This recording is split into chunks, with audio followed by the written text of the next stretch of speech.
Assalamualaikum warahmatullahi wabarakatuh. Para pemirsa yang dirahmati oleh Allah Subhanahu wa taala, siapa manusia di atas muka bumi ini yang tidak mengalami permasalahan? Setiap kita, setiap manusia pasti menghadapi problematika.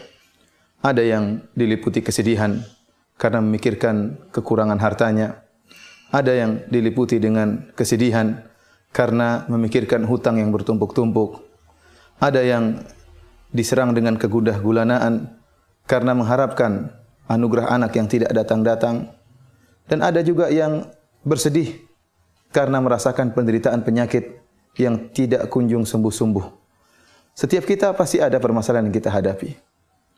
Dan banyak orang yang mencari solusi dari problematika yang ia hadapi. Tentunya tidak mengapa manusia harus berusaha untuk menghilangkan kesulitan yang dia hadapi. Dia harus berusaha. Akan tapi solusi yang paling utama yang terkadang dilupakan oleh seorang mukmin adalah solusi doa.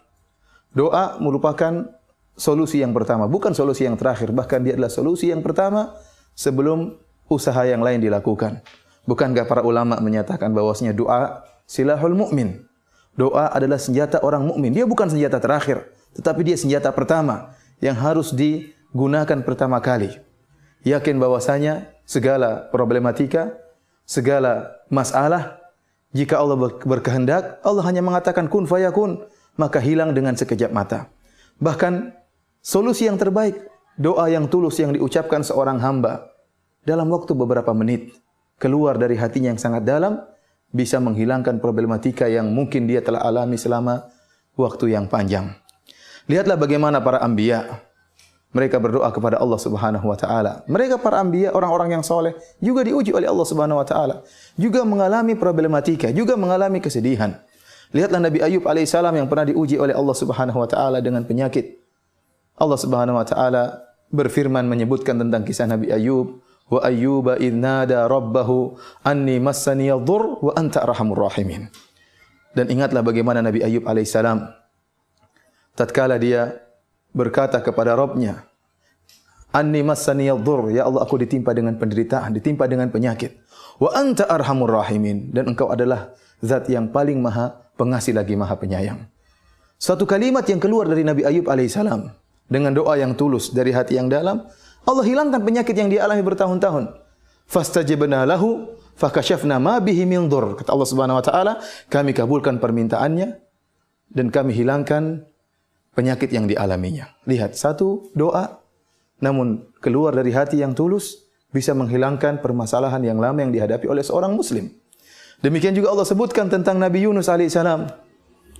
Ya, wa dhannuni idh dhahaba mughadiban fadhanna an lan naqdir alayhi fanada fi dhulumati alla ilaha illa anta subhanaka inni kuntu minadh dhalimin. Nabi Yunus alaihissalam tatkala ditelan oleh ikan paus, kemudian dia tenggelam dalam 3 kegelapan. Kata Allah Subhanahu wa taala, fanada fi dhulumat. Beliau menyeru dalam kegelapan-kegelapan. Beliau berada dalam kegelapan perut ikan paus, berada dalam kegelapan malam, dan berada dalam kegelapan lautan. Siapa yang bisa menyelamatkannya kecuali Allah Subhanahu wa taala? Fanada fi dhulumat alla ilaha illa anta subhanaka inni kuntu minadh dhalimin. Maka Nabi Yunus kemudian mengatakan, la ilaha illa anta. Ya Allah, tidak ada sembahan yang berhak kecuali disembah kecuali Engkau ya Allah. Inni kuntu minadh dhalimin. Aku termasuk orang-orang berbuat zalim. Maka apa kata Allah Subhanahu wa taala? Fastajibna lahu. Kami pun mengabulkan doa Nabi Yunus alaihissalam. Wa najjaynahu minal gham wa kadzalika nunjil mu'minin. Dan kami selamatkan dia dari kesedihan. Kemudian Allah tutup firman-Nya dengan mengatakan wa kadzalika nunjil mu'minin, dan demikianlah kami selamatkan orang-orang yang beriman. Artinya apa? Ini keselamatan ini bukan hanya khusus kepada Nabi Yunus alaihissalam, tetapi juga kepada kaum mukminin. Makanya Allah tutup ayatnya dengan mengatakan wa kadzalika nunjil mu'minin. Demikianlah kami selamatkan orang-orang yang beriman. Artinya ini penyelamatan ini bukan khusus buat Nabi Yunus alaihissalam. Allah sebutkan lagi dalam surat yang sama, dalam surat Anbiya, tentang Zakaria. Wa Zakaria idh nada rabbahu rabbi la tadharni fardan wa anta khairul warithin. Tatkala Nabi Zakaria berdoa, ya Rabbku, jangan kau biarkan aku sendiri. Nabi Zakaria ingin punya anak. Wa anta khairul warithin. Dan Allah yang akan memberikan ya anugerah anak. Maka dia berdoa kepada Allah Subhanahu wa taala, Allah kabulkan permintaan Nabi Zakaria alaihissalam. Saya ingin mengajak para pemirsa sekalian untuk merenungkan bahwasanya doa merupakan senjata yang pertama, bukan senjata yang terakhir. Bukan berarti saya mengajak para pemirsa untuk tidak berusaha, usaha terus dijalankan. Allah memerintahkan kita untuk berusaha, Nabi SAW memerintahkan untuk berusaha, tetapi doa merupakan senjata yang pertama. Dan jangan pernah kita meremehkan doa. Doa sering mendatangkan keajaiban. Oleh karenanya, disebutkan oleh para ahli tafsir seperti Ibnu Katsir rahimahullahu taala, kenapa Nabi Zakaria setelah nikah sekian lama dan setelah mencapai masa tua, baru kemudian beliau meminta agar dianugerahi seorang anak. Kenapa? Karena Nabi Zakaria melihat keajaiban yang terjadi pada Maryam. Pada Maryam bintu Imran. Allah Subhanahu wa taala berfirman dalam Al-Quran dalam surat Al-Imran, wa kaffalaha Zakaria kullama dakhala 'alaiha Zakaria al-mihraba wajada 'indaha rizqa. Jadi Maryam dipelihara oleh Zakaria. Tatkala Zakaria masuk di kamarnya Maryam atau di mihrabnya Maryam, wajada 'indaha rizqa. Zakaria mendapati ada rizki yang Allah berikan kepada Maryam. Anna laki hadha? Maka Zakaria bertanya, wahai Maryam, dari mana kau dapatkan rizki ini? Qalat huwa min indillah. Kata Maryam, ini semua dari sisi Allah Subhanahu wa taala. Padahal Maryam tidak keluar dari rumahnya. Seharusnya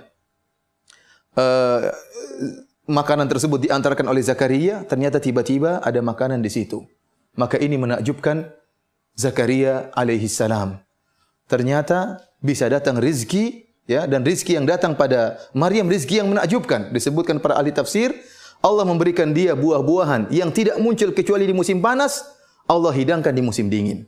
Dan sebaliknya tatkala musim panas, Allah hidangkan buah-buah yang tidak tumbuh kecuali di musim dingin. Dari situ kata Allah, hunalika da'a Zakaria rabbahu. Maka tatkala itu Zakaria berdoa kepada Allah Subhanahu wa taala. Dia melihat ternyata Allah bisa mendatangkan makanan atau buah-buahan yang tidak tumbuh di musim dingin saja, kecuali di musim dingin Allah munculkan di musim panas, dan sebaliknya. Tatkala dia melihat dirinya sudah tua dan istrinya dalam keadaan mandul, namun hal ini tidak menjadikan Zakaria putus asa, maka dia pun berdoa kepada Allah Subhanahu wa taala setelah melihat keajaiban tersebut. Sebagaimana Allah sebutkan doa Zakaria dalam surat Maryam, kata Allah Subhanahu wa taala, "Dzikru rahmati rabbika 'abdahu Zakaria idz nada rabbahu nidaan khafiyya. Qala rabbi inni wahana al-'azmu minni washta'ala ar-ra'su shayba wa lam akum bi du'aika rabbi syaqiyya." Yang artinya kami menyebutkan tentang rahmat kami terhadap hamba kami Zakaria tatkala dia menyeru Rabbnya dengan suara yang lirih. Ya Allah, inni wahanal 'azmu minni washta'ala ar-ra'su syaiba. Ya Allah, aku sudah sangat tua. Kemudian tulangku sudah lapuk dan rambutku sudah memutih seluruhnya. Walam akum bidu'aika rabbi syaqiyya. Akan tapi aku tidak pernah putus asa dari meminta kepada Engkau ya Allah. Wa inni khiftul mawali yami wara'i wa kanat imra'ati aqira fahab li min ladunka waliyya. Dia mengatakan, ya Allah, istriku sudah mandul, istriku mandul dan aku sudah sangat tua. Akan tapi anugerahkanlah kepadaku seorang anak. Lihatlah Zakaria yang sudah dalam keadaan sangat tua, istrinya mandul. Kalau dilihat secara sebab, tidak mungkin ada seorang anak dari istri yang mandul, apalagi dari orang yang sudah sangat tua. Ternyata Allah kabulkan permintaan Zakaria alaihissalam. Dari sini kita yakin bahwasanya terkadang doa melakukan berbagai macam keajaiban. Tinggal doa tersebut harus kita keluarkan dari hati yang tulus, dengan penuh adab tatkala berdoa kepada Allah Subhanahu wa taala, dengan pengharapan kepada Allah Subhanahu wa taala, dengan yakin bahwasanya Allah Maha mengabulkan segala doa. Oleh karenanya Nabi sallallahu alaihi wasallam bersabda, "Ud'ullaha wa antum muqinuna bil ijabah wa'lamu anna Allah la yastajibu du'aan min qalbin lahinin ghafil."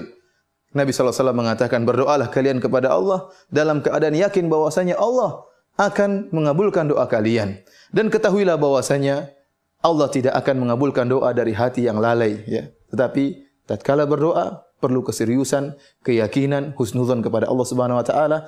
Pilih waktu-waktu yang mustajab, sepertiga malam yang terakhir tatkala Allah turun ke langit dunia dan Allah menyatakan, hal min mustaghfirin fa aghfiralah. Apakah ada di antara hamba-hambaku yang beristighfar akan aku ampuni? Hal min sa'ilin fa utiya su'lah. Apakah ada di antara hambaku yang meminta akan aku kabulkan permohonannya? Barang siapa yang bangun tengah malam, kemudian dibuka dengan solat malam, kemudian berdoa kepada Allah Subhanahu wa taala dengan hati yang tulus, dengan penuh pengharapan, dengan husnudzon kepada Allah Subhanahu wa taala, maka sulit untuk tidak dikabulkan oleh Allah Subhanahu wa taala. Oleh karenanya para pemirsa yang dirahmati oleh Subhanahu wa taala, jangan pernah meremehkan doa. Imam Syafi'i rahimahullah berkata, "Atahza' bid-du'a'i wa tasdarihi, wa ma tadri ma sana'ad du'a'u." Apakah janganlah engkau mengejek doa dan jangan kau meremehkan doa. Kau tidak tahu apa yang bisa dilakukan doa. Sihamul laili la tukhti walakin lahal amadu walil amadil inqidha'u. Kata Imam Syafi'i, doa itu ibarat panah-panah yang dilepaskan di tengah malam. Tidak akan meleset. Tidak akan meleset. Pasti suatu saat akan mengena. Tetapi waktu untuk mengena itu butuh waktu. Oleh karenanya seorang tatkala berdoa di malam hari, yakinlah pasti suatu saat akan dikabulkan oleh Allah Subhanahu wa taala, cepat atau lambat. Allah yang lebih mengetahui apa yang terbaik bagi hamba-hambanya. Marilah kita sama-sama berdoa kepada Allah Subhanahu wa taala dengan penuh keyakinan dan pengharapan, niscaya Allah akan menghilangkan segala problematika yang kita hadapi dengan doa yang tulus. Demikianlah para pemirsa. Assalamualaikum warahmatullahi wabarakatuh.